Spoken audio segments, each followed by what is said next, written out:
ಶ್ರೀ ಗುರುಭ್ಯೋ ನಮಃ. ಆನಂದ ರಾಮಾಯಣದ ಯಾತ್ರಾಕಾಂಡದ 3ನೇ ಸರ್ಗ ಸಮಾಪ್ತಿ ಕಂಡಿತ್ತು. ಸೀತೆ ಗಂಗಾ ಸರಸ್ವತಿ ನದಿಗಳ ಸಂಗಮಕ್ಕೆ ಹೋಗಿ ಅಲ್ಲಿ ಪೂಜೆ ಸಲ್ಲಿಸಬೇಕು ಅಂತ ಅಪೇಕ್ಷೆ ಪಟ್ಟನು. ಅದರಂತೆ ರಾಮ ಲಕ್ಷ್ಮಣನಿಗೆ ಆದೇಶಿಸಿ ಎಲ್ಲ ಥರದ ಸಿದ್ಧತೆಗಳನ್ನು ಮಾಡಿದ. ಅದಾದ ಮೇಲೆ 4ನೇ ಸರ್ಗದಲ್ಲಿ ಹೀಗೆ ವರ್ಣನೆ ಇದೆ. ಬೆಳಗಾಗಿ ಎದ್ದು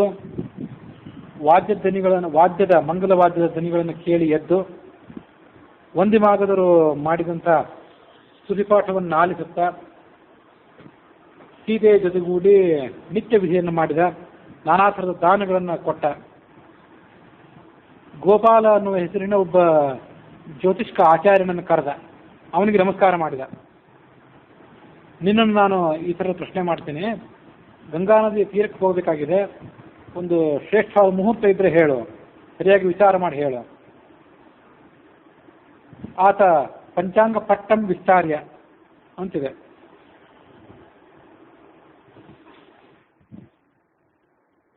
ಪಂಚಾಂಗದ ಪುಸ್ತಕ ಅಂತಿತ್ತೋ ಅಥವಾ ತಾಳ ಗ್ರಂಥಗಳು ಏನಾದರೂ ಇದ್ದಿರಬೇಕು. ಅದನ್ನೆಲ್ಲ ಹರಡಿ ಬಲಾಬಲಗಳನ್ನು ನೋಡಿದ.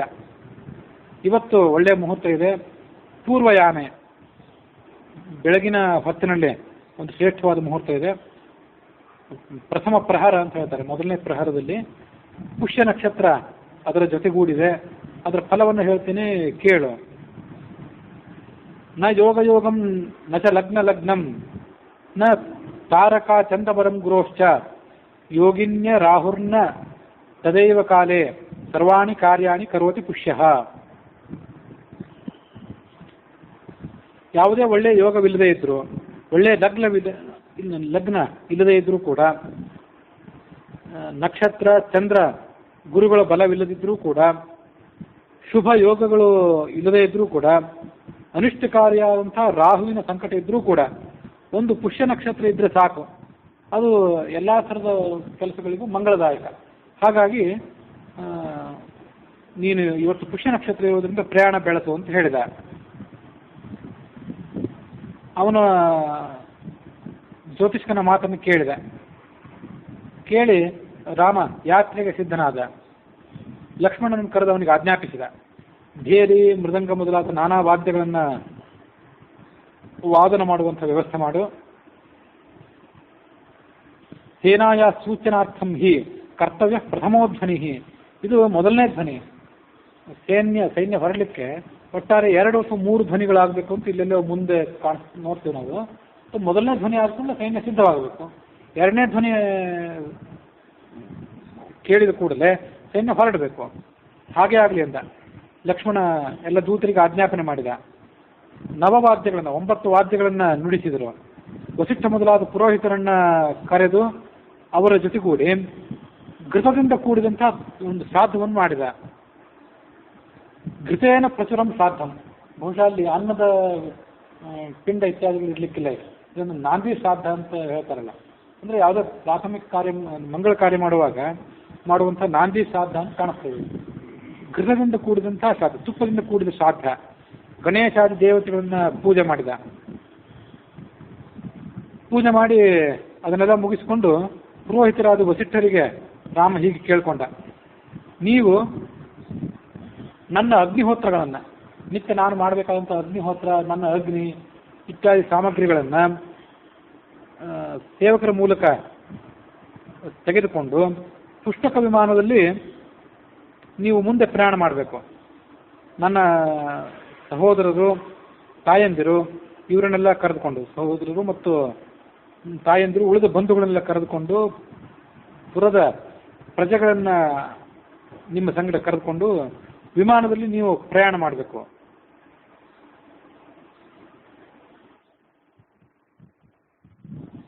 ನಾವು ಆನೆಯನ್ನೇರಿ ಹಿಂದೆ ನಾನು, ಸೀತೆ ಮೊದಲಾದವರು ಪ್ರಯಾಣ ಮಾಡ್ತೀವಿ.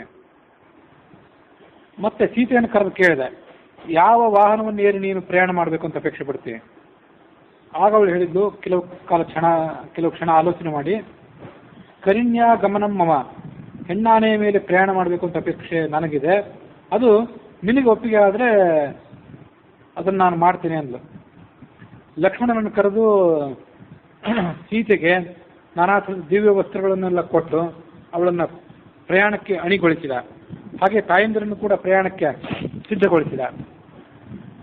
ಬಂಧು ಪತ್ನಿ, ಬಂಧು ಅಂದರೆ ಲಕ್ಷ್ಮಣ, ಶತ್ರುಘ್ನ ಮತ್ತು ಭರತ ಮೊದಲಾದವರು, ಅವರ ಪತ್ನಿಯರಿಗೂ ಕೂಡ ನಾನಾ ಥರದ ಆಭರಣ, ವಸ್ತ್ರಗಳ ಇತ್ಯಾದಿಗಳನ್ನು ಕೊಟ್ಟು, ಗುರುವಿನ ಪತ್ನಿಯಾದಂಥ ಅರುಂಧತಿ, ವಸಿಷ್ಠನ ಮಗನಾದಂಥ ಸುಯಜ್ಞ, ಅವನ ಪತ್ನಿಗೆ ಮೊದಲಾದವರಿಗೆ ಸತ್ಕಾರ ಮಾಡಿ, ವಸಿಷ್ಠ ಮೊದಲಾದವರಿಗೆ ನಾನಾ ಥರದ ದಾನಗಳನ್ನು ಮಾಡಿ, ತಾನೂ ಕೂಡ ನೂತನ ವಸ್ತ್ರಗಳನ್ನು ಧಾರಣೆ ಮಾಡಿದ. ನಾನಾ ಥರದ ಶಸ್ತ್ರಗಳಿಂದ ಸಜ್ಜಾದ. ತಾಯಂದಿರಿಗೆ, ಗುರುಗಳಿಗೆ, ಮಂತ್ರಿಗಳಿಗೆ, ಹಿರಿಯರಿಗೆಲ್ಲ ನಮಸ್ಕರಿಸಿದ. ಪಲ್ಲಕ್ಕಿಯನ್ನೇರಿದ. ಸಭಾಂಪ್ರತಿ ಸಮಾಯಯೋ, ಸಭಾ ಸ್ಥಾನಕ್ಕೆ ಬಂದ. ಅಲ್ಲಿ ಸಿಂಹಾಸನದಲ್ಲಿ ಕುಳಿತುಕೊಂಡು ಲಕ್ಷ್ಮಣನನ್ನು ಕರೆದ. ದ್ವಿತೀಯ ಸೂಚನಾರ್ಥಂ ಹಿ ನವವಾದ್ಯ ಧ್ವನಿ ಪುನಃ, ಈಗ ಎರಡನೇ ವಾದ್ಯಧ್ವನಿ ಆಗಬೇಕು. ಅದನ್ನು ಕೇಳಿ ಲಕ್ಷ್ಮಣ ಆಜ್ಞಾ ಪ್ರಮಾಣಂ ಅಂತ ಹೇಳಿದ. ಅಂತ ಹೇಳಿ ದೂತರನ್ನು ಕರೆದು ಎರಡನೇ ವಾದ್ಯಧ್ವನಿಯನ್ನು ಮಾಡಲಿಕ್ಕೆ ಹೇಳಿದ.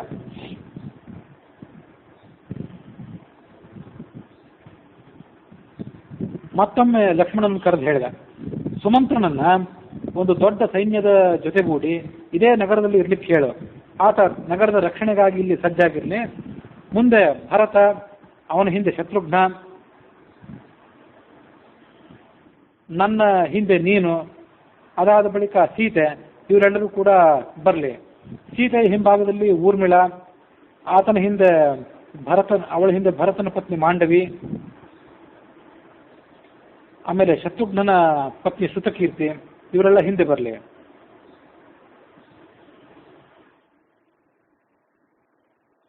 ಶತ್ರುಘ್ನಸ್ಯ ಪ್ರಿಯಾ ಭಾರ್ಯ ವಿಮಾನೈಃ ಪುರಯೋಷಿತಃ ಮಾತೃಭಿಸ್ತಾ ಸಭಾಯಾಂತು ಪಶ್ಯಂತಃ ಕೌತುಕಂ ಮುದಾ ಸೀತಾಯಾ ಕರಣೀಶ್ವದ್ಯ ಸ್ಥಾಪಯಿತ್ವಾ ಮಮಾಂತಿಕಂ. ಈ ಸೀತೆ ಮೊದಲಾದವರನ್ನೆಲ್ಲ ಆನೆ ಹತ್ತು ಅಂತ ಹೇಳಿ, ಆನೆಯನ್ನು ಅವರು ಹತ್ತಿ ಪ್ರಯಾಣಕ್ಕೆ ಸಿದ್ಧ ಆದ ಮೇಲೆ ಮತ್ತೆ ನನಗೆ ಬಂದು ಸೂಚನೆ ಮಾಡು ಅಂತ ಹೇಳಿದ. ಅದರಂತೆ ರಾಮನ ಆಜ್ಞೆಯನ್ನು ಸ್ವೀಕಾರ ಮಾಡಿ ಅವರನ್ನೆಲ್ಲ ಆನೆಯನ್ನು ಹತ್ತಿಸಿದ ಲಕ್ಷ್ಮಣ. ಆರೋಹಿತ್ವಾ ಶ್ರೀರಾಮಂ ಸಮಾಗಚ್ಚ ತ್ವರಾನ್ವಿತಃ. ಲಕ್ಷ್ಮಣ ಬಂದದ್ದನ್ನು ನೋಡಿ ಸುಮಂತ್ರನಿಗೆ ಒಂದು ವಸ್ತ್ರವನ್ನು ಕೊಟ್ಟ. ಇದು ನೋಡಿ, ವಸ್ತ್ರ ಅಂತಂದ್ರೆ ಇದನ್ನ ಈ ಹಿಂದಿ ವ್ಯಾಖ್ಯಾನದಲ್ಲಿ ಅಧಿಕಾರ ಸೂಚಕವಾದಂಥ ವಸ್ತ್ರ. ತಾನಿಲ್ಲದೇ ಇದ್ದಾಗ ತನ್ನ ಪ್ರತಿನಿಧಿಯಾಗಿ, ತನ್ನ ಪರವಾಗಿ ರಾಜ್ಯದ ಕಾರ್ಯಭಾರವನ್ನು ನಡೆಸಲಿಕ್ಕೆ ಬೇಕಾದಂಥ ಒಂದು ವಸ್ತ್ರವನ್ನು ಕೊಟ್ಟು ನಗರವನ್ನು ಆತನ ಸುಪರ್ದಿಗೊಪ್ಪಿಸಿ ಮುಂದೆ ಪ್ರಯಾಣಕ್ಕೆ ಸಿದ್ಧನಾದ. ಮುಹೂರ್ತದ ಕಾಲ ಬಂದಾಗ ಕೈಯಲ್ಲಿ ಲಕ್ಷ್ಮಣನ ಕೈಯನ್ನು ಹಿಡಿದ, ತನ್ನ ಕೈಯಿಂದ ಲಕ್ಷ್ಮಣನ ಕೈಯನ್ನು ಹಿಡಿದುಕೊಂಡು ಮುಂದೆ ತನ್ನ ಆನೆಯ ಸಮೀಪಕ್ಕೆ ಬಂದ. ಸಿಂಹಾಸನ ಸಮುತ್ತೀರ್ಯ ಮಹಾನಾಗಾಂತಿಕಂ ಯಯೋ. ಇಷ್ಟೆಲ್ಲ ವಿವರವಾಗಿ ಹೇಳಲಿಕ್ಕೆ ವಾಲ್ಮೀಕಿ ರಾಮಾಯಣಕ್ಕೆ ಪುರುಸೊತ್ತಿಲ್ಲ. ರಾಮನ ವೈಭವವನ್ನು ಆನಂದ ರಾಮಾಯಣ ಎಲ್ಲ ಥರ ಹೇಳಿತ್ತು. ದೊಡ್ಡ ನಾಗ, ಪಟ್ಟದ ಆನೆ ಅದರ ಸಮೀಪಕ್ಕೆ ಬಂದ. ಅದಕ್ಕೆ ನಮಸ್ಕಾರ ಮಾಡಿದ. ನಮಸ್ಕಾರ ಮಾಡಿ ಒಂದು ಮೆಟ್ಟಿಲಿತ್ತು, ಒಂದು ಏಣಿ, ಮೆಟ್ಟಿಲು ಅಂತ ಅನ್ಬೋದು. ಆ ಮೆಟ್ಟಿಲು ಮೂಲಕ ಆನೆಯನ್ನೇರಿದ. ಅದೆಂಥ ಮೆಟ್ಟಿಲು ಅಂದರೆ ಗಜದಂತೋದ್ಭವ, ಆನೆ ದಂತದಿಂದ ನಿರ್ಮಾಣವಾದಂಥ ವೈಭವೋಪೇತವಾದ ಸೋಪಾನ. ಅದರ ಮೂಲಕ ಆ ಆನೆಯನ್ನೇರಿದ. ಆಗ ಮತ್ತೊಮ್ಮೆ ರಾಜದೂತರು ವಾದ್ಯಗಳನ್ನು ಮೊಳಗಿಸಿದರು. ಯಂತ್ರದ ಶಬ್ದಗಳು, ನಾನಾ ಥರದ ಯಂತ್ರದ ಶಬ್ದಗಳು ಕೇಳಿ ಬಂದವು. ನರ್ತಕಿಯರೆಲ್ಲ ನರ್ತನ ಮಾಡಿದರು, ವಾದ್ಯಗಳನ್ನು ನುಡಿಸಿದರು. ಜಯ ಶಬ್ದಗಳು, ವೇದ ಘೋಷಗಳೆಲ್ಲ ಕೇಳಿ ಬಂದವು. ಕೆಲವರು ಇಚ್ಛೋದ್ಭವಂ ಚಿತ್ರಂ, ನವಿಲಿನ ಗರಿಯಿಂದ ಕೂಡಿದಂಥ ರತ್ನದ ದಂಡ, ನವಿಲಿಗೆ ಒಂದು ಬೀಸಣಿಕೆ, ಆ ಬೀಸಣಿಕೆಗೆ ದಂಡ ಏನಿದೆ ಅದು ರತ್ನದಂಡ, ರತ್ನ ಖಚಿತವಾದ ದಂಡ, ಮೇಲೆ ನವಿಲಿನ ಗರಿ, ಅದರಿಂದ ಕೂಡಿದಂತಹ ಚಾಮರವನ್ನು ಕೆಲವರು ಬೀಸಿದರು. ಚಮರಿ ಮೃಗದ ಬಾಲದಿಂದ ನಿರ್ಮಾಣವಾದ ಚಾಮರವನ್ನು ಮತ್ತೆ ಕೆಲವರು ಬೀಸಿದರು. ಚಾಮರಂ ವಿಜಯಾಮಾಸ, ವಿಜಯ ಪಾರ್ಶ್ವ ಸಂಸ್ಥಿತ, ವಿಜಯ ಅನ್ನುವ ಹೆಸರಿನ ಒಬ್ಬ ಮಂತ್ರಿ, ಆತ ಬೀಸಿದ್ದಿರಬೇಕು. ಅನ್ಯಸ್ತು ವಾಲವ್ಯಜನ, ಚಮರಿ ಮೃಗದ ಬಾಲದಿಂದ ತಯಾರಾದ ಚಾಮರವನ್ನು ಮತ್ತೊಬ್ಬ ಬೀಸಿದ.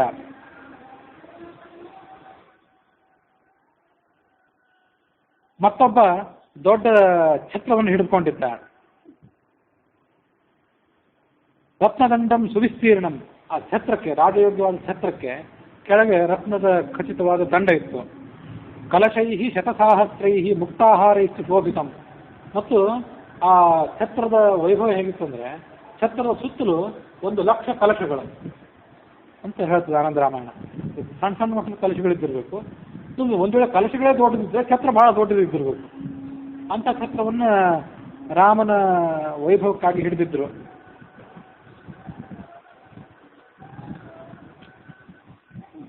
ಆತನ ಹಿಂಭಾಗದಲ್ಲಿ ಆನೆಯನ್ನೇರಿ ಲಕ್ಷ್ಮಣ, ಸೀತೆ, ಇವರೆಲ್ಲ ಪ್ರಯಾಣಕ್ಕೆ ಬೆಳೆಸಿದ್ರು.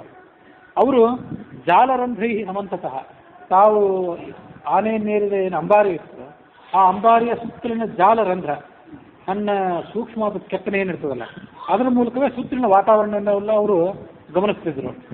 ಹೊರಗಿನ ಅವರಿಗೆ ಈ ಒಳಗಿದ್ದವರ ಉಪಸ್ಥಿತಿ ಕಾಣಬಾರ್ದು, ಇವರಿಗೆ ಮಾತ್ರ ಹೊರಗಿಂದ ಕಾಣ್ತಿರ್ಬೇಕು. ಅದರಂತೆ ಅವರು ನೋಡ್ತಾ ಪ್ರಯಾಣವನ್ನು ಮುಂದುವರಿಸಿದ್ರು. ಕೆಲವರು ಪುಷ್ಪಕ ವಿಮಾನವನ್ನೇರಿ ಮುಂದೆ ಹೋಗಿದ್ರು. ರಾಮನ ವೈಭವವನ್ನು ನೋಡಲಿಕ್ಕೆ ಪುರಸ್ತ್ರೀಯರು ಪುಷ್ಪವೃಷ್ಟಿ ಮಾಡಿದರು. ಕೆಲವರು ಆನೆಯನ್ನೇರಿ, ಕೆಲವರು ಕುದುರೆಯನ್ನೇರಿ, ಮತ್ತೆ ಕೆಲವರು ರಥವನ್ನೇರಿ.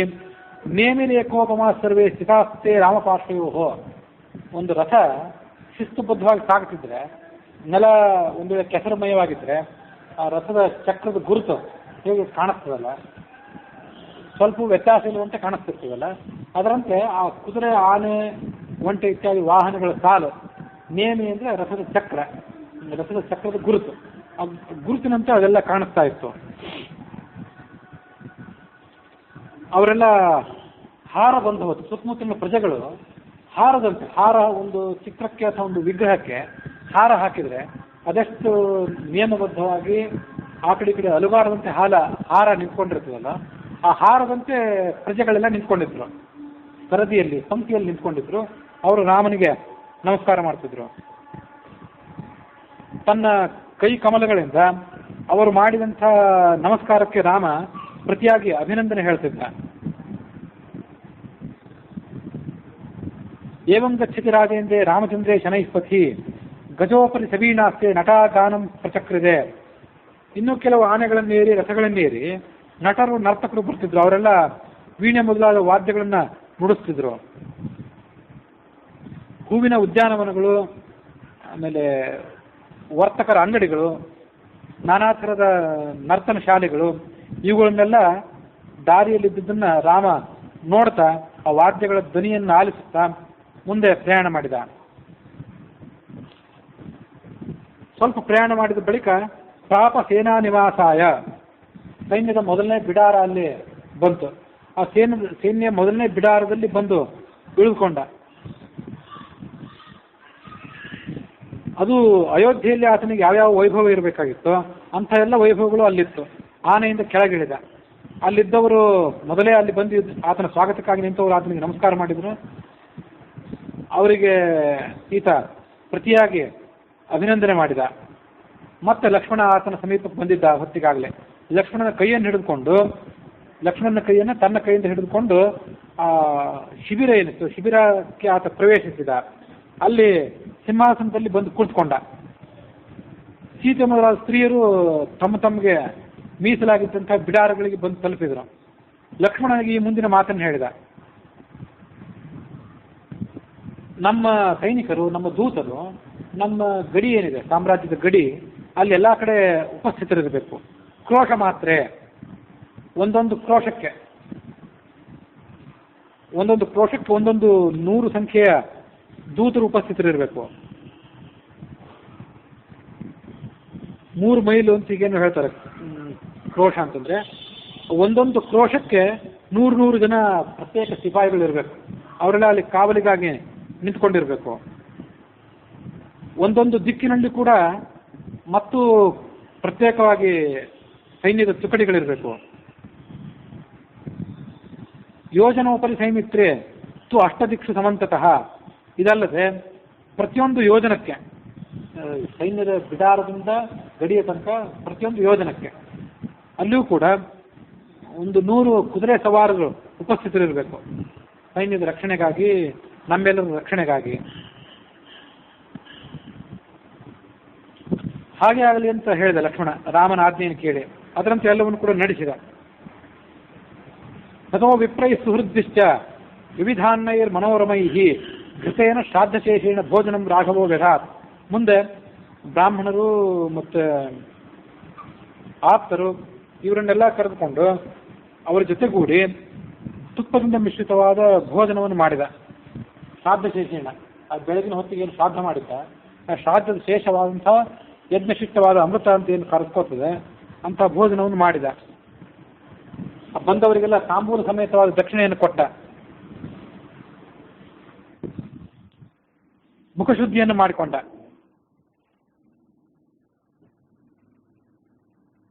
ಅಂದ್ರೆ ಮುಖಶುದ್ಧಿಯನ್ನು ಮಾಡಿಕೊಂಡ ಅಂತಂದ್ರೆ ತಾಂಬೂಲವನ್ನು ತಿಂದ ಅಂತ ಅರ್ಥ ಅಂತ ಹಿಂದಿ ವ್ಯಾಖ್ಯಾನ ಹೇಳ್ತದೆ. ಮುಖಶುದ್ಧಿಗಾಗಿ ತಾಂಬೂಲವನ್ನು ಸ್ವೀಕಾರ ಮಾಡಿ ಸಿಂಹಾಸನವನ್ನ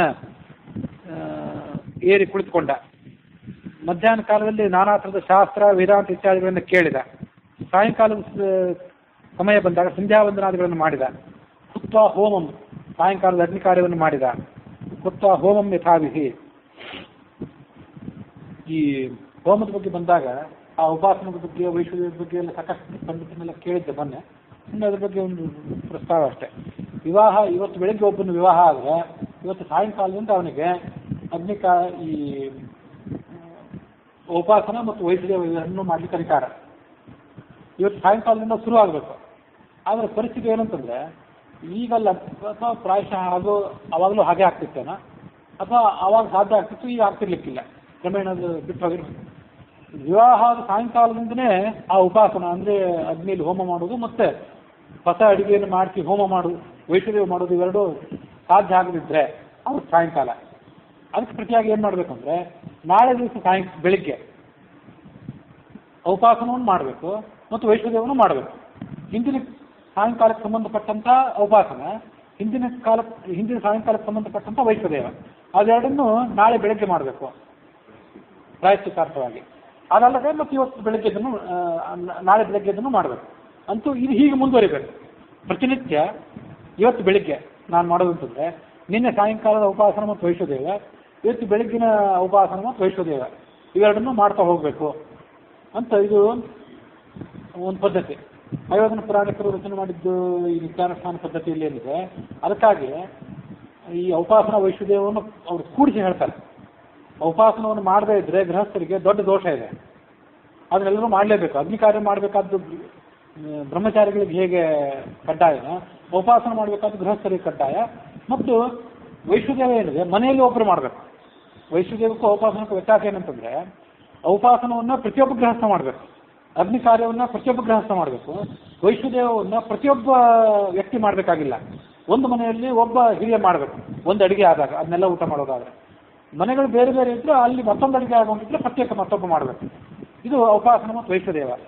ಈ ನಾವು ಘಟ್ಟದ ಮೇಲೆ ಏನಿದ್ದೀವಲ್ಲ, ನಮ್ಮಲ್ಲಿ ಉಪಾಸನ ಮಾಡುವಂಥ ಪದ್ಧತಿ ಪ್ರಾಯಶಃ ಬಿಟ್ಟು ಹೋಗಿದೆ. ಕೆಲವರು ಅಗ್ನಿಹೋತ್ರಗಳು ಅನ್ಸ್ಕೊಂಡವ್ರು ಮಾಡ್ತಿರ್ತಾರೆ.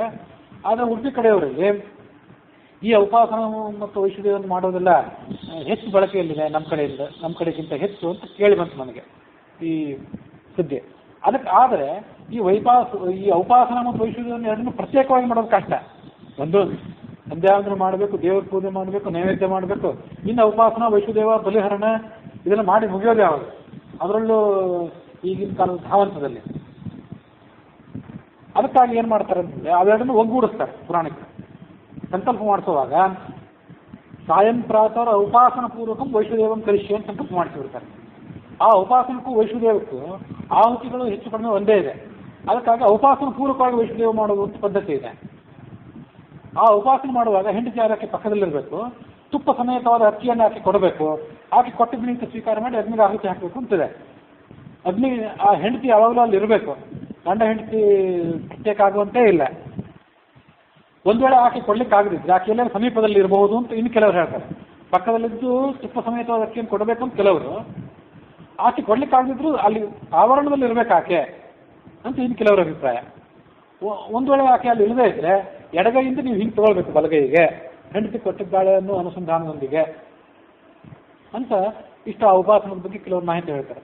ಉಪಾಸನ ವೈಶ್ವದೇವ ಪ್ರತ್ಯೇಕ ಮಾಡ್ಲಿಕ್ಕೆ ಆಗೋದಿಲ್ಲ ಅನ್ನೋ ಕಾರಣಕ್ಕಾಗಿ ಸಾಯಂ ಪ್ರಾತಃ ಉಪಾಸನ ಪೂರ್ವಕ ವೈಶ್ವದೇವಂ ಕರಿಷ್ಯೆ ಅಂತ ಸಂಕಲ್ಪ ಮಾಡೋದು ಅಯೋಧನ ಪುರಾಣಿಕರ ಅಭಿಪ್ರಾಯ.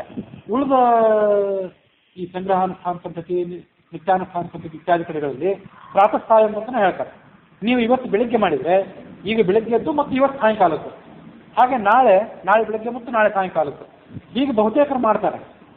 ಆದರೆ ಎಷ್ಟೋ ತಜ್ಞರ ಅಭಿಪ್ರಾಯದ ಪ್ರಕಾರ ನೀವು ಇನ್ನು ಮುಂದೆ ಮಾಡೋದನ್ನ ಅಪಕರ್ಷ ಮಾಡಿ ಮೊದಲಿಗೆ ಮಾಡ್ಲಿಕ್ಕೆ ಬರೋದಿಲ್ಲ. ನಾಳೆ ಮಾಡಬೇಕಾದ್ರೆ ನಾಡ್ದು ಮಾಡಬೇಕಾದ್ರೆ ಮೊದಲು ಮಾಡುವಂತಿಲ್ಲ. ಈ ಹಿಂದೆ ಮಾಡ್ಲಿಕ್ಕೆ ಆಗದೇ ಇದ್ದದನ್ನ ಆಕಸ್ಮಿಕವಾಗಿ ಸಂಧ್ಯಾವಂದನವನ್ನು ಕೂಡ ನಿನ್ನೆ ಮಾಡ್ಲಿಕ್ಕೆ ಆಗದಿದ್ರೆ ಇವತ್ತು ಬೆಳಿಗ್ಗೆ ಸ್ನಾನ ಮಾಡಿ ನಿನ್ನಿನ ಸಂಧ್ಯಾವಂದನವನ್ನು ಮುಗಿಸಿ ಆಮೇಲೆ ಇವತ್ತಿನ ಸಂಧ್ಯಾವಂದನ ಮಾಡಬೇಕು. ಅದರಂತೆ ಉಪಾಸನಾ ವೈಶ್ವದೇವನು ಕೂಡ. ಹಾಗಾಗಿ ಉಪಾಸನಾ ವೈಶ್ವದೇವರಿಗೆ ಪ್ರಾತಃ ಸಾಯಂ ಅಂತ ಸಂಕಲ್ಪ ಮಾಡೋದು ಅಷ್ಟು ಸರಿಯಲ್ಲ, ಸಾಯಂ ಪ್ರಾತಃ ಅಂತ ಸಂಕಲ್ಪ ಮಾಡೇ ಮಾಡೋದು ಸರಿ ಅಂತ ಕೆಲವರ ಅಭಿಪ್ರಾಯ. ಅವೇನು ಎಲ್ಲ ಅಭಿಪ್ರಾಯಗಳನ್ನು ಒಗ್ಗೂಡಿಸೋದು ಕಷ್ಟ, ಅದು ಬಗೆಹರಿಯುವ ವಿಷಯನೂ ಅಲ್ಲ.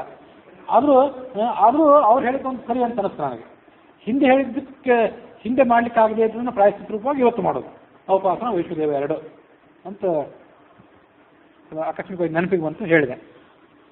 ಕೃತ್ವ ಹೋಮಂ ಯಥಾವಿಧಿ, ಸಾಯಂಕಾಲದ ಹೋಮವನ್ನು ಕೂಡ ಆತ ಮಾಡಿದ. ಇದನ್ನು ಮಾಡಿ ಸಿಂಹಾಸನದಲ್ಲಿ ಬಂದು ಕುಳಿತುಕೊಂಡ.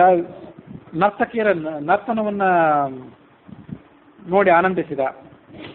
ಪಶ್ಯನ್ ಶೃಣ್ವನ್ ಗಾಯನಂ ಚ ನೀತ್ವ ಯಾಮದ್ವಯಾಂ ನಿಶಾಂ.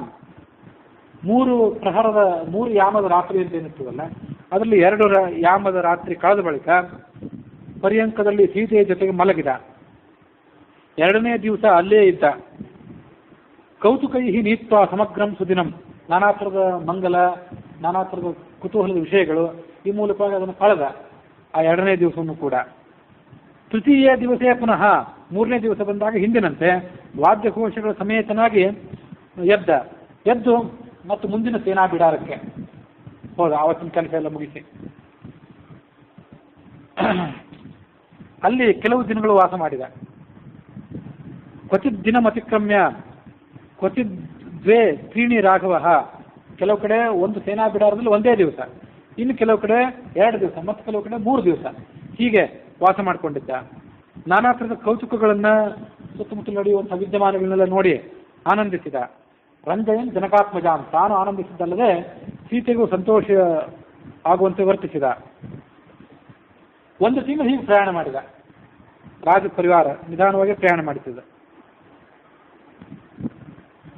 ಅಲ್ಲಿ ಮುಂದೆ ಬಂದಾಗ ಮುದ್ಗಲ ಋಷಿಗಳ ಒಂದು ಆಶ್ರಮ ಆತನಿಗೆ ಸಿಕ್ಕಿತು. ಅದೇನಾಗಿತ್ತಂದ್ರೆ ಜೀರ್ಣಂ ಆಶ್ರಮಂ. ಮುದ್ಗಲ ಋಷಿಗಳ ಆಶ್ರಮ ಜೀರ್ಣ ಆಗಿ ಹೋಗಿಬಿಟ್ಟಿತ್ತು. ಋಷಿಗಳು ಸಶಕ್ತರಾಗಿದ್ದರು, ಅವರ ಆಶ್ರಮ ಜೀರ್ಣ ಆಗಿ ಅವರು ಬೇರೆ ಕಡೆ ಆಶ್ರಮ ಮಾಡ್ಕೊಂಡು ಹೊರಟೋಗಿದ್ರು, ಬಿಟ್ಟು ಬಿಟ್ಟಿದ್ರು ಆಶ್ರಮವನ್ನು ಅವರು. ರಾಮ ಅಲ್ಲಿಗೆ ಬಂದಿದ್ದಾನೆ ಅಂತ ಗೊತ್ತಾದ ಕೂಡಲೇ ತಮ್ಮ ಹೊಸ ಆಶ್ರಮದಿಂದ ಆ ಋಷಿಗಳು ಇಲ್ಲಿ ಭಾಗಿಸಿ ಬಂದರು. ಭಾಗೀರಥ್ಯಾಹ ದಕ್ಷಿಣತಃ ಪ್ರಾಪ ರಾಮಾಂತಿಕಂ ತದಾ. ಗಂಗಾ ನದಿಯ ಉತ್ತರ ತೀರದಲ್ಲಿ ಮೊದಲಿದ್ರು ಅವರು. ಆಮೇಲೆ ಗಂಗಾ ನದಿ ದಕ್ಷಿಣ ತೀರಕ್ಕೆ ಹೊರಟು ಹೋಗಿದ್ರು ಹಳೆಯ ಆಶ್ರಮವನ್ನು ಬಿಟ್ಟು.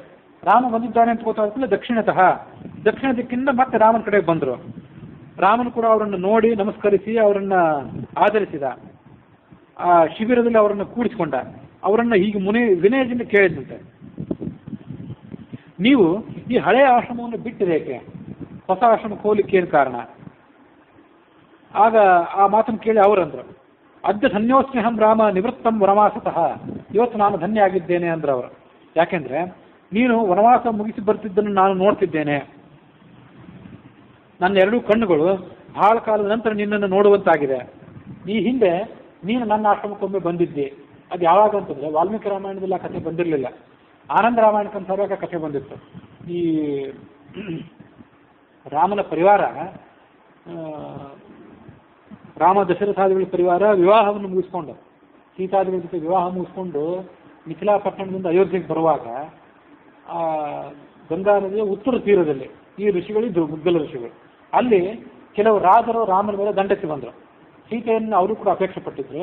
ಅವರೆಲ್ಲ ಆವಾಗ ಸೀತೆಯನ್ನು ಪಡ್ಕೊಳ್ಳಿಕ್ಕೆ ಆಗದ ಕಾರಣಕ್ಕಾಗಿ ರಾಮನ ಮೇಲೆ ದಂಡೆತ್ತಿ ಬಂದರು.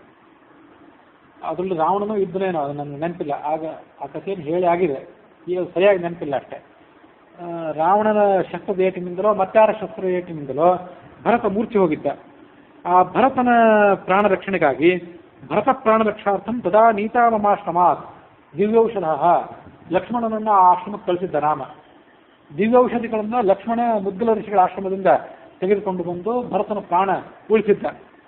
ಅಂತೂ ನೀವು ಆವತ್ತು ಬಂದವರು ನಮ್ಮ ಆಶ್ರಮಕ್ಕೆ, ಅದಾದಮೇಲೆ ಇವತ್ತೇ ನನಗೆ ನಿಮ್ಮ ದರ್ಶನ ಆಗ್ತಿದೆ ಅಂದ ಆ ಮುನಿ. ವನವಾಸಕ್ಕೆ ಹೋಗುವಾಗ ಬರುವಾಗ ಆ ಮುನಿಯ ದರ್ಶನ ಆಗಿರ್ಲಿಕ್ಕಿಲ್ಲ, ಆ ಮಾರ್ಗ ಬೇರೆ ಇರೋದು, ಈ ಮಾರ್ಗ ಬೇರೆ. ಮಿಥಿಲಾಪಟ್ಟಣದಿಂದ ಅಯೋಧ್ಯೆಗೆ ಬಂದ ಮಾರ್ಗ ಇದು ಬೇರೆ ಇದ್ದಿರ್ಬೇಕು. ಅದಕ್ಕಾಗಿ ಆಗ ಭೇಟಿಯಾದದ್ದು ಈಗಲೇ ನನಗೆ ನಿನ್ನ ಸಂದರ್ಶನ ಆಗ್ತಿದೆ. ಮಯ ಅಯಂ ಆಶ್ರಮಸ್ತ್ಯಕ್ತಃ ಕಿಮರ್ಥಂ ತದ್ಬ್ರವೀಮಿತೆ. ಇನ್ನು ಆ ಹಳೆಯ ಆಶ್ರಮವನ್ನು ಬಿಟ್ಟು ಗಂಗಾ ನದಿಯ ಉತ್ತರ ತೀರವನ್ನು ಬಿಟ್ಟು ದಕ್ಷಿಣಕ್ಕೆ ನಾನು ಬಂದದ್ದೇಕೆ ಅನ್ನೋದನ್ನು ಹೇಳ್ತೇನೆ ಕೇಳು ಅಂದ್ರೆ ಅವರು. ಈ ಪ್ರದೇಶ ಬಹಳ ಒಳ್ಳೆಯ ಪ್ರದೇಶನೇ ಇದು. ನಾನು ಮೊದಲು ಬಾಳಿದ್ದಂಥ ಪ್ರದೇಶ. ನಾನಾ ಥರದ ಸಿದ್ಧರು ನೂರಾರು ಸಂಖ್ಯೆಯಲ್ಲಿ ಇಲ್ಲಿ ವಾಸ ಮಾಡ್ಕೊಂಡಿದ್ದವರು, ಮುನೀಶ್ವರರಿದ್ದವರು. ನಾನು ಅನೇಕ ಕಾಲ ಇಲ್ಲಿ ತಪಸ್ಸು ಮಾಡಿದೆ, ಎಲ್ಲ ಸರಿ. ಆದರೆ ಇಲ್ಲಿ ಗಂಗಾ ನದಿಯ ಮತ್ತು ಸರಯೂ ನದಿಯ ಒಂದು ಸಾನ್ನಿಧ್ಯ ಇಲ್ಲದಂತಾಯಿತು ನನಗೆ. ಬಹುಶಃ ದೂರ ಇದ್ದಿರಬೇಕು, ಆತ ಇದ್ದ ಪ್ರದೇಶದಿಂದ ಅದು ದೂರ ಇದ್ದಿರಬೇಕು. ಸಾನ್ನಿಧ್ಯಂ ನಾತ್ರ ಗಂಗಾಯಾಹ ಸರೈವ ಅಪಿ ನಾತ್ರ ವೈ ಇತಿ ಮತ್ವಾ ತ್ಯಕ್ತಃ ಆಶ್ರಮ. ಅದಕ್ಕಾಗಿ ಆ ನದಿಯ ಸನ್ನಿಧಾನ ಬೇಕು, ನಿತ್ಯ ಸ್ನಾನಪಾನಾದಿಗಳಿಗೆ ನದಿಗಳ ಸನ್ನಿಧಾನ ಬೇಕು ಅನ್ನೋ ಕಾರಣಕ್ಕಾಗಿ ನಾನು ಅಲ್ಲಿಗೆ ಹೋಗಬೇಕಾಯಿತು, ಈ ಆಶ್ರಮವನ್ನು ಬಿಟ್ಟು ಅಂದ್ರೆ ಅವರು. ಇತಿ ರಾಮ ಸಮಾಖ್ಯಾತಂ ಆಶ್ರಮಸ್ಯ ಚ ಮೋಚನೆ ಕಾರಣಂ ಚ ತ್ವಯಾ ದೃಷ್ಟಂ ಕಿಮಗ್ರೇ ಶ್ರೋತುಮಿಚ್ಛತಿ. ಆಶ್ರಮ ಯಾಕೆ ಬಿಟ್ಟು ನಾನು ಬೇರೆ ಆಶ್ರಮಕ್ಕೆ ಹೋಗಬೇಕಾಯಿತು ಅನ್ನೋದನ್ನು ಹೇಳಿದೆ ನಿಮಗೆ. ಇನ್ನು ಮುಂದೆ ಏನು ಹೇಳಬೇಕು ಕೇಳು ಅಂದ್ರೆ ಆ ಋಷಿಗಳು. ಆಗ ರಾಮ ಕೇಳಿದ, ನಾನು ಏನು ಮಾಡಿದರೆ ಮತ್ತೆ ನೀನು ಈ ಆಶ್ರಮಕ್ಕೆ ಬಂದು ನೆಲೆಸುವಂತಾಗ್ತದೆ? ಗಂಗಾ ನದಿ ಉತ್ತರ ತೀರಕ್ಕೆ ಬರ್ಬೇಕು ನೀನು, ಇಲ್ಲೇ ಬಂದರೆ ನಮ್ಮ ರಾಜಧಾನಿಗೂ ಸಮೀಪ ಅಂತ ರಾಮನಿಗೆ ಅಪೇಕ್ಷೆ ಇದ್ದಿರಬೇಕು. ಏನು ಮಾಡಿದರೆ ಅನುಕೂಲ ಆಗ್ತದೆ? ಆ ಮುದ್ಗಲ ಹೇಳಿದ್ರು, ಯಜ್ಜತ್ರ ಸರಯೂ ನದ್ಯಾ ಸಂಗಮೋಹಿ ಭವಿಷ್ಯತಿ. ಇಲ್ಲೇ ಗಂಗಾ ನದಿಗೂ ಮತ್ತು ಸರಯೂ ನದಿಗೂ ಸಂಗಮ ಆಗೋದಾದ್ರೆ ಸಾಕು, ನಾನು ಇಲ್ಲೇ ಬರ್ತೇನೆ ಅಂತಂದ್ರೆ ಅವರು. ಗಂಗಾ ನದಿ ಇತ್ತಲ್ಲಿ, ಆದರೆ ಸರಯೂ ನದಿ ಸ್ವಲ್ಪ ದೂರ ಇದ್ದಿರಬೇಕು. ಸರಯೂ ನದಿ ಗಂಗಾ ನದಿಯನ್ನು ಬಂದು ಸೇರುವಂತ ಅನುಕೂಲ ಆಗಬೇಕು ಅಂತ ಅವರಿಗೆ ಅಪೇಕ್ಷೆ ಇದ್ದಿರಬೇಕು.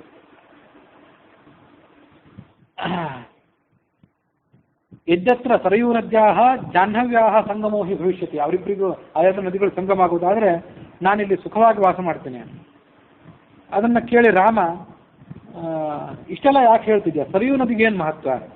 ಗಂಗಾ ನದಿಯ ಮಹತ್ವ ಬಹಳ ನಾವು ಕೇಳಿದ್ವಿ, ಸರಯೂ ನದಿಯ ಮಹತ್ವ ಏನು ಅದನ್ನು ಹೇಳು ಅಂತಂದ. ಆಗ ಮುದ್ಗಲ ಆ ಸರಯೂ ನದಿಯ ಕಥೆಯನ್ನು ಹೇಳಿದರು. ಇದು ನಿನ್ನದೇ ಚರಿತ್ರೆ, ನಾನು ನಿನಗೇನು ಹೇಳಬೇಕಾಗಿದೆ? ಆದರೂ ನನ್ನ ಮುಖದಿಂದ ನೀನು ಕೇಳಬೇಕು ನೀನು ಅಪೇಕ್ಷೆ ಪಡ್ತಿ. ದಿನನಿತ್ಯ ಪುರಾಣ ಪುಣ್ಯ ಕಥೆ ಪ್ರವಚನ ಇದನ್ನು ಕೇಳೋದು ನಿನ್ನ ಅಭ್ಯಾಸ. ಇವತ್ತು ನಾನು ಬಂದೆ ಅಂತ ಹೊಸ ಪಂಡಿತರು ಬಂದು ಅಂತ ಈ ಕಡೆಯಿಂದ ಕೇಳಬೇಕು ಅಂತ ಅಪೇಕ್ಷೆ ನಿಮಗೆ ಇದ್ದಂತೆ ಕಾಣಿಸ್ತದೆ. ಹೇಳ್ತೇನೆ ಕೇಳು ಅಂದ್ರೆ ಅವರು. ಶಂಖಾಸುರ ಅಂತ ಒಬ್ಬ ದೊಡ್ಡ ರೈತನಿದ್ದ. ಆತ ವೇದಗಳನ್ನು ಅಪಹಾರ ಮಾಡಿದ್ದ. ಹಯಗ್ರೀವಾಸುರ ಇತ್ಯಾದಿ ಅಸುರರಿದ್ದ ಕಥೆ ಕೇಳಿದ್ದೇವೆ.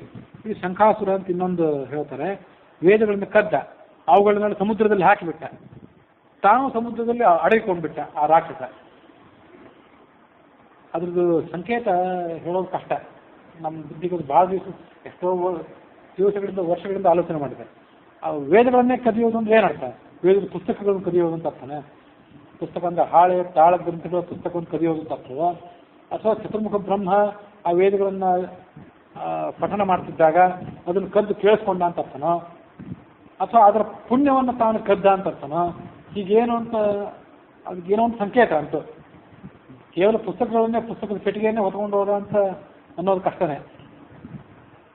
ಅಂತೂ ಸಮುದ್ರದಲ್ಲಿ ಅದನ್ನು ಹಾಕಿ ತಾನು ಸಮುದ್ರದಲ್ಲಿ ಮುಳುಗಿಬಿಟ್ಟ. ಅದಕ್ಕಾಗಿ ನೀನು ಮತ್ಸ್ಯರೂಪವನ್ನು ತಾಳಿದೆ. ಮತ್ಸ್ಯರೂಪವನ್ನು ತಾಳಿ ಅಪೃಧತ್ವ ಮಹತ್ತರಂ ಮಹಾಮತ್ಸ್ಯದ ರೂಪವನ್ನು ನೀವು ತಾಳಿ ಆ ಶಂಖಾಸುರನನ್ನು ಕೊಂದು ವೇದಗಳನ್ನೆಲ್ಲ ವೇದಸ್ಸಿಗೆ ಅಂದರೆ ಚತುರ್ಮುಖ ಬ್ರಹ್ಮನಿಗೆ, ವೇದಾಹ ಅಂದರೆ ಚತುರ್ಮುಖ ಬ್ರಹ್ಮ, ಅವನಿಗೆ ಕೊಟ್ಟೆ. ಅವನಿಗೆ ಕೊಟ್ಟ ಮೇಲೆ ನೀನು ಬಹಳ ಸಂತೋಷದಿಂದ ನಿನ್ನ ಮೂಲ ರೂಪವನ್ನು ತಾಳಿದೆ. ಮೂಲ ರೂಪವನ್ನು ತಾಳಿದಾಗ ಆ ಸಂತೋಷದ ಅತಿರೇಕದಿಂದ ನಿನ್ನ ಕಣ್ಗಳಿಂದ ಕೆಲವು ಆನಂದಾಶ್ರುಗಳು ಉದುರಿದವು. ಆ ಆನಂದಾಶ್ರುಗಳು ಹೀಗೆ ಉದುರಿದಾಗ ಅವೆಲ್ಲ ಹಿಮಾಲಯ ತಥೋಜಾತ ನದಿ ಪುಣ್ಯಾಶುಭೋದಕ, ಹಿಮಾಲಯದಲ್ಲಿ ಆ ಕಣ್ಗಳ ಆನಂದಾಶ್ರುಗಳು ಬಿದ್ದವು. ಒಂದು ಪುಣ್ಯದಾಯಕವಾದ ನದಿ ಹುಟ್ಟಿತಲ್ಲಿ. ಸಾಕ್ಷಾತ್ ನಾರಾಯಣನ ಕಣ್ಣೀರಿನಿಂದ ಹುಟ್ಟಿದ ನದಿ ಅದು. ಶರೈರ್ ಬಿಂದು ಸರಸ್ಪ್ರಾಪ, ಅಲ್ಲಿಂದ ಮುಂದದು ಬಿಂದು ಸರಸ್ ಅನ್ನೋ ಒಂದು ಪ್ರದೇಶಕ್ಕೆ ಬಂತು. ಅಲ್ಲಿಂದ ಮುಂದೆ ಮಾನಸಂ ಯಯವು, ಮಾನಸ ಸರೋವರಕ್ಕೆ ಬಂದು ಮುಟ್ಟಿತು. ಇದೇ ಸಂದರ್ಭದಲ್ಲಿ ಈಗ ಆ ನದಿ ಹುಟ್ಟಿದ ಮೇಲೆ ನಿನ್ನ ಪೂರ್ವಜ ಅಂದ್ರೆ ಈ ಇಕ್ಷ್ವಾಕು ವಂಶದ ಪೂರ್ವಜ ಒಬ್ಬ ವೈವಸ್ವತ ಮುನು, ಸೂರ್ಯನ ಮಗ, ಅವನಿಂದಲೇ ಈ ವಂಶ ಹುಟ್ಟಿತ್ತು. ಅವನು ಎಷ್ಟು ಮುಜ್ಜುಕ್ತ, ದೊಡ್ಡ ಯಜ್ಞ ಮಾಡಬೇಕು ಅಂತ ಅಪೇಕ್ಷೆ ಪಟ್ಟ. ಗುರುಮಬ್ರವೀತ್, ಗುರುವಾದ ವಸಿಷ್ಠರಿಗೆ ಹೇಳಿದ, ಈ ಅಯೋಧ್ಯ ಏನಿದೆ ಇದು ಅನಾದಿ ಕಾಲದಿಂದಲೂ ಇಕ್ಷ್ವಾಕು ವಂಶೀಯರಿಗೆ ಶ್ರೇಷ್ಠವಾದ ರಾಜಧಾನಿನೇ, ಇದರ ಮಹತ್ವವನ್ನೇನು ಕಡೆಗಣಿಸುವಂತಿಲ್ಲ, ಎಲ್ಲ ಸರಿ.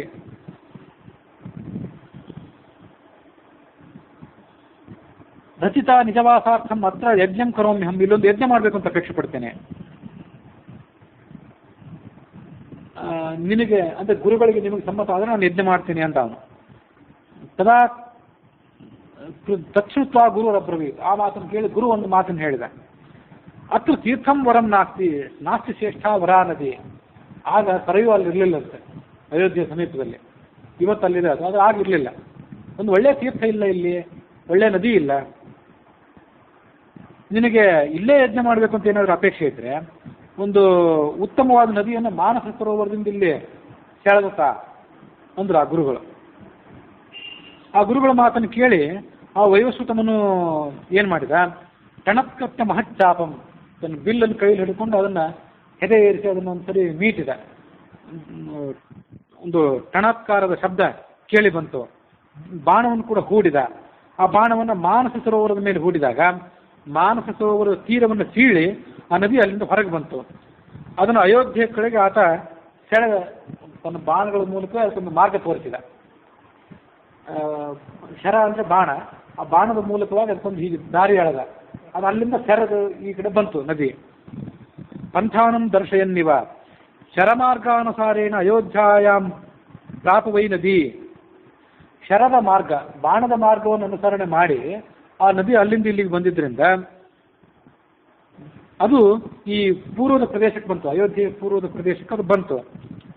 ಮಿಲಿತಾ ರಘುನಂದನ, ಈ ಕಾರಣಕ್ಕೆ ಆನಿತಾಸ ಶರೇಣ ಇವ, ಬಾಣದ ಮೂಲಕವಾಗಿ ಬಂದಿದ್ದರಿಂದ ಅದಕ್ಕೆ ಶರಯು ಅಂತನೂ ಹೆಸರಿದೆ. ಸರೋವರ ಸಮುದ್ಭೂತ, ಸರೋವರದಿಂದ, ಮಾನಸ ಸರೋವರದಿಂದ, ಬಿಂದು ಸರೋವರದಿಂದ ಹುಟ್ಟಿದ್ರಿಂದ ಅದಕ್ಕೆ ಸರಯು ಅಂತ ಕೂಡ ಕೆಲವರು ಕರೀತಾರೆ. ಹಾಗಾಗಿ ಶರಯು ಅನ್ನೋದು ಸರಿಯು, ಮತ್ತೆ ಸರಯು ಅನ್ನೋದು ಕೂಡ ಸರಿಯೇ. ಇದಿಷ್ಟು ಸರಯು ನದಿಯ ಕಥೆ ಆಯಿತು. ಆಗ ಅಲ್ಲಿ ಗಂಗಾ ನದಿ ಇರಲಿಲ್ಲ. ಆ ಇಕ್ಷ್ವಾಕು ವಂಶದಲ್ಲೇ ಮುಂದೊಬ್ಬ ಭಗೀರಥ ಅಂತ ಹುಟ್ಟಿದ, ಇದೆಲ್ಲ ನಿನಗೆ ಕಥೆ ಗೊತ್ತಿದೆ. ಆತ ಕಪಿಲನ ಕ್ರೋಧಾಗ್ನಿಯಿಂದ ಸುಟ್ಟು ಹೋದಂತಹ ತನ್ನ ಪೂರ್ವಜರಿಗೆ ಸದ್ಗತಿಯನ್ನು ಕಾಣಿಸೋದಕ್ಕಾಗಿ ಸ್ವರ್ಗಕ್ಕೆ ಹೋಗಿ ತಪಸ್ಸು ಮಾಡಿ ಈಶ್ವರನನ್ನ ಗಂಗೆಯನ್ನು ಒಲಿಸಿಕೊಂಡು ಆ ಗಂಗೆಯನ್ನು ಈ ಕಡೆ ತಂದ. ಆ ಗಂಗೆಯು ಕೂಡ ನಿನ್ನ ಪಾದಕಮಲದಿಂದ ಹುಟ್ಟಿದವಳು, ಸರಯು ನಿನ್ನ ನೇತ್ರದಿಂದ ಹುಟ್ಟಿದವಳು, ಮತ್ತೊಬ್ಬಾಕೆ ನಿನ್ನ ಪಾದದಿಂದ ಹುಟ್ಟಿದವಳು. ಸರೈವ ಮಿಲಿತ ಅಸಸ, ಆ ನದಿ ಇಲ್ಲಿ ಬಂದು ಸರಯು ನದಿಯ ಜೊತೆಗೆ ಸೇರಿತ್ತು. ವರದಾನ ಕೆಲವು ಶಂಭೋರ್ ಗಂಗಾಖ್ಯಾತಿಂ ಗಮಿಷ್ಯತಿ. ಆದ್ರೆ ಮುಂದೆ ಏನಾಗ್ತದೆ ಅಂತಂದ್ರೆ, ಅದು ಸರಯು ನದಿ ಗಂಗಾ ನದಿಗೆ ಸೇರ್ಕೊಂಡ ಮೇಲೆ ಗಂಗಾ ನದಿ ಬಹಳ ದೊಡ್ಡದಾದ್ರಿಂದ ಗಂಗಾ ನದಿಯ ಹೆಸರೇ ಆ ಸರಯು ನದಿಗೆ ಬಂದ್ಬಿಡ್ತದಂತೆ. ಉಳಿದು ಉಪನದಿಗಳೆಲ್ಲ ತಮ್ಮ ಹೆಸರನ್ನು ಕಳ್ಕೊಂಡು ಗಂಗಾ ದೊಡ್ಡ ನದಿಯ ಜೊತೆ ಸೇರಿಕೊಂಡು ಅವು ಮುನ್ನಡೀತವೆ. ಮುಂದೆ ಅದು ಸಾಗರ ಪರ್ಯಂತವಾಗಿ ಪಶ್ಚಿಮ ಬಂಗಾಳದ ಕಡೆ ಸಾಗರಕ್ಕೆ ಅದು ಹೋಗೋ ತನಕನೂ ಅದಕ್ಕೆ ಮುಂದೆ ಗಂಗಾ ಅಂತ ಕರೀತಾರೆ ಹೊರತು ಸರಿಯು ಅಂತ ಕರೆಯೋದಿಲ್ಲ. ಆ ಹೆಸರು ಅದಕ್ಕೆ ಲೋಪ ಆಗಿಬಿಡ್ತದೆ. ಒಂದು ನಿನ್ನ ಪಾದದಿಂದ ಹುಟ್ಟಿದ್ದು ಜಗತ್ತನ್ನು ಪಾವನಗೊಳಿಸುವಂಥದ್ದು, ಇನ್ನೊಂದು ನಿನ್ನ ನೇತ್ರ ಕಮಲದಿಂದ ಹುಟ್ಟಿದ್ದು. ಇವೆರಡೂ ನದಿಗಳ ಕಥೆ ಇದೆ. ಇನ್ನು ನನಗೆ ಹೆಚ್ಚಿನ ನಾನೇನು ಹೇಳಬೇಕು? ಕೋಟಿ ವರ್ಷ ಈ ಸರಯು ನದಿಯ ಮಹತ್ವವನ್ನು ಹೇಳಿದ್ರು ಯಾರೂ ಕೂಡ ಅದರ ನದಿಯ ಮಹತ್ವವನ್ನು ಹೇಳಿ ಪೂರ್ಣವಾಗಿ ಮುಗಿಸಲಾರರು. ಮುನಿಯ ಮಾತನ್ನು ಕೇಳಿ ಲಕ್ಷ್ಮಣನನ್ನ ರಾಮ ಕರೆದ.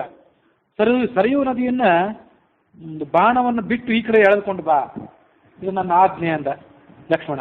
ಈ ಲಕ್ಷ್ಮಣನಿಗೆ ರಾಮ, ಲಕ್ಷ್ಮಣನು ಬಿಲ್ಲನ್ನು ಎತ್ತಿದ ರಾಮನ ಆಜ್ಞೆ ಅಂತ ಅನುಸಾರವಾಗಿ. ಶರಂ ಮುಕ್ತ, ಬಾಣವನ್ನು ಬಿಟ್ಟು ಆ ಸರಯು ನದಿಯ ತೀರವನ್ನು ಸೀಳಿ ಸರಯು ನದಿಯನ್ನು ಈ ಕಡೆ ಎಳೆದುಕೊಂಡು ಬಂದ. ಅದಕ್ಕಾಗಿ ಆ ಸರಯು ನದಿ ತನ್ನ ಪಾತ್ರವನ್ನು ಎರಡು ಮಾಡಿಕೊಂಡು ಆ ಕಡೆ ಎಲ್ಲಿ ಹರಿದಿತ್ತು ಅದು ಅಲ್ಲಿಯೂ ಹರಿದಿತ್ತೇನೋ. ದ್ವಿಧಾ ಭೂತ್ವ ಮುದ್ಗಲ ಆಶ್ರಮಕ್ಕೆ ಬಂತು. ಜಾಹ್ನವಿ ನದಿ ಗಂಗಾ ನದಿ ಜೊತೆಗೆ ಅದು ಸೇರಿತು. ಅದನ್ನು ನೋಡಿ ರಾಮ ಲಕ್ಷ್ಮಣನಿಗೆ ಹೇಳಿದ, ಅತ್ವಸ್ಥಿತ್ವ ಲಕ್ಷ್ಮಣೇನ ದಾರಿತೇಯಂ ಮಹಾನದಿ. ಈ ನದಿಗೆ ಈ ನದಿಯನ್ನು ಲಕ್ಷ್ಮಣ ಸೀಳಿದ. ದಾರಿತ ಅಂದ್ರೆ ಸೀಳಿದ ಕಾರಣಕ್ಕಾಗಿ ಇಲ್ಲೊಂದು ನಗರ ನಿರ್ಮಾಣ ಆಗ್ತದೆ ಮುಂದೆ. ಅದಕ್ಕೆ ದದ್ರಿ ಅಂತ ಹೆಸರು. ವಿದಾರಣ ಮಾಡಿದ್ರಿಂದ ಸೀಳಿದ್ರಿಂದ ಇದು ಹೊಸ ನಗರ, ಅದಕ್ಕೆ ದದ್ರಿ ಅಂತ ಹೆಸರು. ಅದು ಈಗ ಅಲ್ಲಿ ಇದೆಯೋ ಇಲ್ಲೋ, ಕೋಟಿಗೂ ಎಷ್ಟೋ ವರ್ಷಗಳು ಮುಗಿದು ಹೋದ್ಮೇಲೆ ಕೆಲವು ನಗರಗಳು ತಮ್ಮ ಅಸ್ತಿತ್ವ ಕಳ್ಕೊಂಡು ಬಿಟ್ಟಿರ್ಬೇಕು ಅಥವಾ ಬೇರೆ ಏನಾದ್ರು ಹೆಸರು ಬಂದಿದ್ದಿರ್ಬೇಕು. ಅದಕ್ಕೆ ದದ್ರಿ ಅಂತ ಹೆಸರು ಬರಬೇಕು. ಬದರಿಯಾಷ್ಟ ಯವಾಧಿಕ. ಬದರಿ ಕ್ಷೇತ್ರ ಏನು ಇದೆ ಅದಕ್ಕಿಂತ ಒಂದು ಯವ, ಒಂದು ಗೋಧಿ ಕಾಳಿನಕ್ಕಿಂತ ಸ್ವಲ್ಪ ಹೆಚ್ಚಿನಂತೆ ಇದು ಈ ಗದ್ದೆ.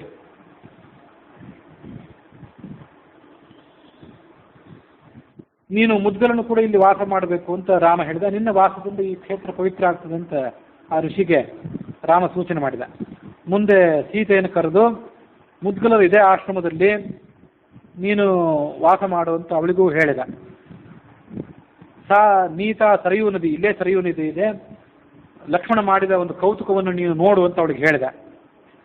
ರಾಮನಾಮದ ಅಂಕಿತವಾದ ಬಾಣವನ್ನು ಉಪಯೋಗ ಮಾಡಿ ಲಕ್ಷ್ಮಣ ಈ ಕೆಲಸ ಮಾಡಿದ ಅನ್ನೋದನ್ನು ಸೀತೆಗೆ ತೋರಿಸಿದ.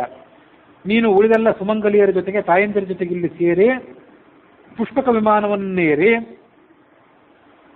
ಮೊದಲು ಆ ವೃದ್ಧಾ ಸರಯೂ ಕಡೆ ಹೋಗು. ವೃದ್ಧಾ ಸರಯೂ ಅಂದ್ರೆ ಹಳೆ ಸರಯೂ ನದಿ, ಅದೆಲ್ಲಿ ಹರಿದಿತ್ತಲ್ಲ ಅಲ್ಲಿಗೆ ಹೋಗು. ಅಲ್ಲಿಗೆ ಹೋಗಿ ನಿನ್ನ ಕೆಲಸಗಳನ್ನೆಲ್ಲ ಮುಗಿಸ್ಕೊಂಡು ಬಾ. ಆಮೇಲೆ ಈ ಹೊಸ ಸರಯೂ ನದಿ ಕಡೆಗೆ ಬಾ, ನಾನು ಇಲ್ಲೇ ಇರ್ತೀನಿ ಅಂತ ಅವಳನ್ನು ಕಳಿಸ್ಕೊಟ್ಟ.